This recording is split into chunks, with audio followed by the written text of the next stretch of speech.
નવસારી જિલ્લાના વાંસદા તાલુકાના મોટી વાલજર અને ઉપસળ ગામે માનવભક્ષી દીપડાના આતંક બાદ દીપડો પાંજરે પુરાયા પછી વન વિભાગમાં શોકનો માહોલ.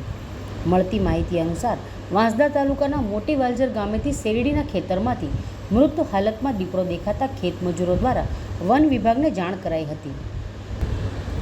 ગત રોજ મોટી વાલજર અને ઉપસળ ગામે 2 બાળકીઓ ઉપર દીપડાના હુમલા બાદ દક્ષિણ ગુજરાતની વન વિભાગની 17 જેટલી ટીમો અલગ અલગ જગ્યાએ દીપડાને રેસ્ક્યુ કરવા camera drone, camera viral, camera track camera લગાવી ગત રોજ ઉપસળ ગામેથી નિશાળ ફળિયામાં રહેતા અમૃતભાઈ ધનજીભાઈના ઘરની નજીકથી વહેલી સવારે એક દીપડાને ભારે જહેમત બાદ પાંજરે પૂર્યો હતો અને આજે મોટી વાલજર ગામેથી શેરડીના ખેતરમાંથી એક દીપડાનો મૃતદેહ મળી આવતા વન વિભાગમાં શોકનો માહોલ જોવા મળી આવ્યો હતો. દીપડાના મૃતદેહ પર વન વિભાગ અને પશુ ચિકિત્સા દ્વારા કબજો મેળવી કયા કારણોસર દીપડાનું મૃત્યુ થયું છે એ માટે ચિકિત્સા દ્વારા પીએમ કરી વન વિભાગે આગળની કાર્યવાહી હાથ ધરી છે.